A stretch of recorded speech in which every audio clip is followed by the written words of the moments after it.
Hey guys, it's Lizbeth from Lizbeth Books, and today I'm here to do my mid-December wrap-up. I'm really excited because I think I read a lot of good books this December. I read a lot of Kindle books, and I listened to a lot of audiobooks actually this half of December. So first though, I read Dream a Little Dream by Kristen Geer. I really liked this book.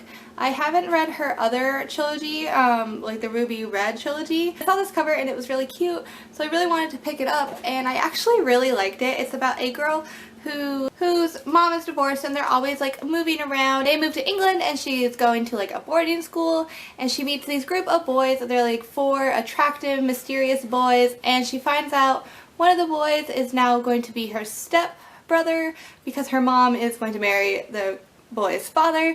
And so it's just about them kind of becoming siblings and just this weird things these boys are into. They're magic-y type rituals, and you'll see if you read it, but I thought it was really good. I thought the main character was funny. Overall, I really liked her. It left on a cliffhanger, so I'm really excited for the next one whenever that will come out, but I really want to read it. And on my phone, I listened to Reality Boy by A.S. King. This one, again, I did not really like. I don't think I really like A.S. King books, but I'm trying to read all of her books just to say I have. And so I listened to this one, and it's about a boy named Harold who, when he was younger, was on a reality TV show that was kind of like the nanny show, when the nanny comes and fixes families. It was that type of show, and he was kind of a horrible little boy. He would actually poop really on everything. They called him the crapper because when he was mad he would just poop on things. So that part I just didn't like because they had to mention that the whole book. Every other word was poop basically in this book. So that got old really fast. But now it's about, so he's grown up away from the reality show. It stopped when he was 5, and it's just kind of about how his life was forever changed from being on that show. The relationship with his family and his sister. He just absolutely hates one of his sisters. His other sister just escapes to college and leaves him behind. He just feels left out, that never felt like he was very loved by his family, and it's all because of that reality TV show. And he meets a girl, and he doesn't really know how to be in a relationship because he's always been made fun of, always had pretty bad life from being on this reality TV show. Overall, I gave it a 3. It was an okay read, but I just didn't find anything really special about it. And then I read Library of Souls by Ransom Riggs. That's the 3rd book in the Miss Peregrine's Home for Peculiar Children series, and I didn't like it. The series is kind of boring to me. I actually didn't really like the 1st and 2nd book, and I just read them, so I borrowed this one from the library. It was okay. It was just, I don't know, it just kind of ended, and it felt very pointless. The whole series just, I don't know, just felt very pointless and boring, and I don't know why it was 3 long books when it could have just been 1 book. I don't know. I just didn't really like it. And from the library on my Kindle, I read Alice in Zombieland by Jenna Showalter.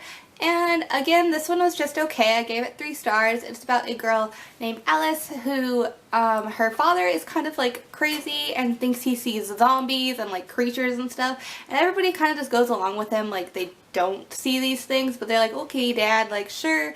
And he never lets Alice do anything, or her younger sister.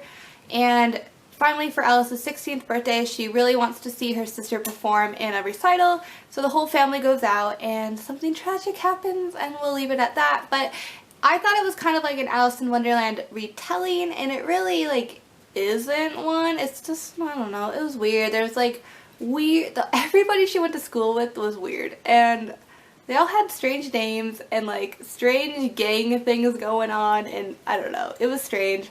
I didn't really enjoy any of the characters. I guess I liked Alice, but not really, because there was a love triangle too, and it was just a very everything that can be in a YA book, but trying to be unique when it really isn't type thing. Yeah, so I gave it 3 stars. It was okay, but I don't think I'd read the rest of the series. It didn't really intrigue me enough. I read Let It Snow, which is 3 short stories by Laura Miracle, John Green, and someone else.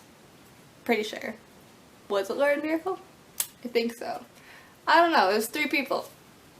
yeah, and it was pretty good. I liked it. I know I've read it before, probably in like, I don't know, high school or something, and I enjoyed it then, I think, but I don't know, rereading it, I didn't remember like anything about it, so that was good. I reread it, and it was really good. I liked all three stories. It's kind of three separate winter stories, and they all come together in the end. Everybody's short story has characters that are in everybody else's, if that makes sense. I think I liked the third story the best. I'm not sure who that one was by. It wasn't John Green, because John Green's was the middle one. But I liked the third one the best, then probably John Green's, then the first one. But overall, they were all pretty good stories, and I like how they all tied together. And I would recommend it as a good like Christmassy winter read. I read Where Things Come Back by John Corey Whaley, and this book was really like disappointing for me. I was really excited to read this. I've been on like the wait list for this from my library forever, and I finally just bought it because I really wanted to read it. I thought I would love it because literally everyone who said they read this gave it like 5 stars and said it's beautiful and they love it and there's like nothing wrong with it. But I absolutely, like, I don't know, I didn't hate it. I gave it 3 stars. It just made me really mad. I just felt like it didn't have a point. It was just, I mean, it wasn't that long, so it didn't take that much of my time to read it. But just overall, I just don't think it really had a moral and a point or anything. And I don't really understand why people think it's beautiful and great and stuff. And I don't know how it won an award. My character just, like, really seemed to like himself a lot. Like, and it was a lot of like telling us how things happen but not really like showing us how things happen. I don't know, it's just about, basically it's about a boy named Cullen, and he just graduated from high school and he doesn't really know what he wants to do. He lives in this town that like literally everybody comes back to, so it's like Where Things Come Back. It's like you might go to college but like people always seem to come back to town. No one really ever gets away, like small town life. And he like begins dating this girl who once like went to college but, you know, ultimately came back. And just then one day like his brother goes missing, and he's missing forever, and like you know, it's been weeks and stuff and he's missing, and everybody's like, oh, where could he have gone, because nothing ever really happens in this town. And then in alternating chapters it's about this guy who wants to be like a missionary, and just kind of the 2 stories connect over time in a really weird way, I thought, and then it just ends, and I just wasn't okay. Just wasn't okay with it. It wasn't a good story. Why do things win awards? I don't understand. Then I reread Hopeless by Colleen Hoover, and I actually did not like it rereading it. I loved this book when I read it last year. I don't really know why, because it wasn't good at all. It was pretty bad. It's about a girl who is homeschooled, and she's going to start senior year. She wants to go to like real high school, and her mom says, like, finally says okay, and she's never had like a cell phone or like Facebook or internet access or TV or anything like that.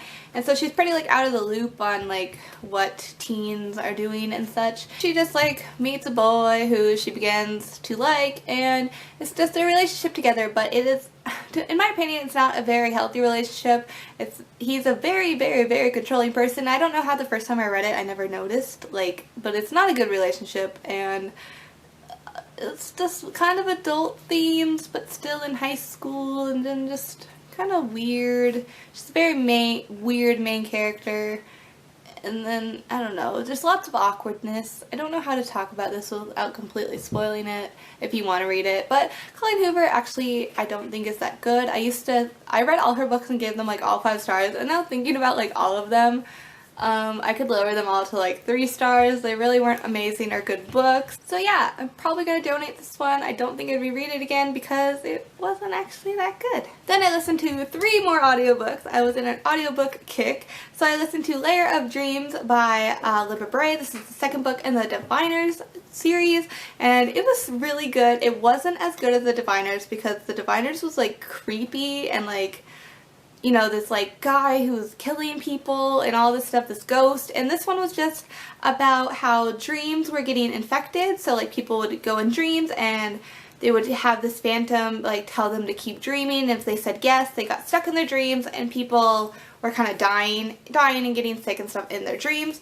So it's about all the main characters in the first one and how they're kind of like living around the sickness. It doesn't happen to like them, but they, you know, it's going on all around New York.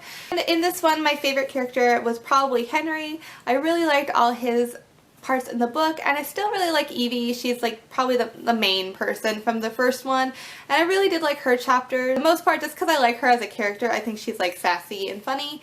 So yeah, overall this one wasn't as good as the first one, but I still gave it like 4 stars. I still really enjoyed it, and I'm really excited to see what happens next. I listened to Dumplin' by Julie Murphy. This one was again okay.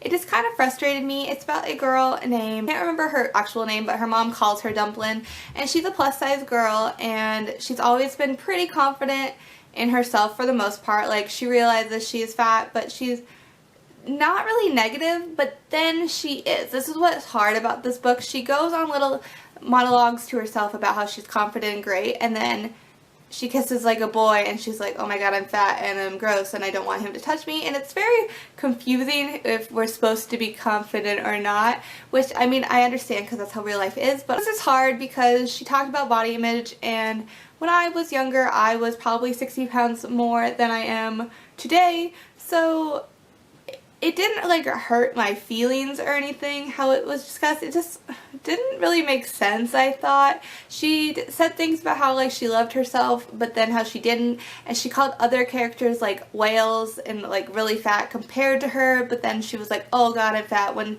like a boy was kissing her, and it was just very confusing. I'm like, what am I supposed to think? Are you bigger? Are you not bigger? I don't really know. And so I don't know, it was just very weird. And the whole book is about her wanting to be in this pageant because it's like, you know, all the pretty girls do this pageant, and she kind of wants to do it to be like, so there, anybody can enter a pageant. But then all the other awkward and weird girls like in her class, they enter too, and so she kind of has to be the ringleader of this pageant. But so the pageant was literally like 90% of this book, and then it just kind of happened at the end and was just like over, and you know, 5 seconds of this audiobook, you know, I listened to it, and I mean, I liked listening to it, I guess, but at the same time, it was just an okay story. I don't know, it was just kind of frustrating, the body image and all that stuff. I don't know.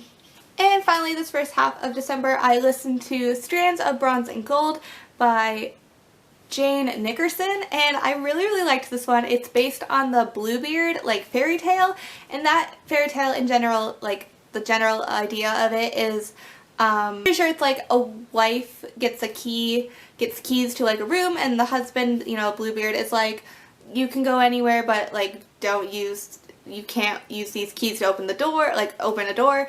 And she does because she's curious, and inside is like every wife he's ever had like dead laying there, and so she pays a surprise and joins them. So it's like being curious is bad. So this like spin of it is about a girl whose family, like mother and father, are dead. She moves to Mississippi from Chicago to live with her godfather, who is like a rich like plantation man. This is in like around the time of the Underground Railroad, and it's just about her living with him, and she's at first really loves him. He's like really nice to her. She thinks he's funny and a really nice person, and then over time she sees that things are just kind of weird, that like he's had a few more wives than most people have, and he doesn't let her do things alone, doesn't let her like want her to show affection to anyone else than him. Like, she has a cat, the cat goes missing, you know, that kind of thing. It's like if she shows love to other things than him, they're not there anymore. They go away. And so overall, I really liked it. I thought it was really exciting and like thrilling listening to it. I was just like, I knew what was kind of going to happen at the end because I knew of the Bluebeard fairy tale, so I mean, you kind of know what's going to happen ultimately, but overall it was really good. I do think the ending was not like a very good ending. I didn't really like it, and there is some like insta love in the middle of it, so like I would give it like a 4.5 for me because I really loved everything else about it except those 2 parts. Alright guys, that was everything I read the first half of December. What are some books you've read? Let me know below, and thank you guys so much for watching. Bye guys!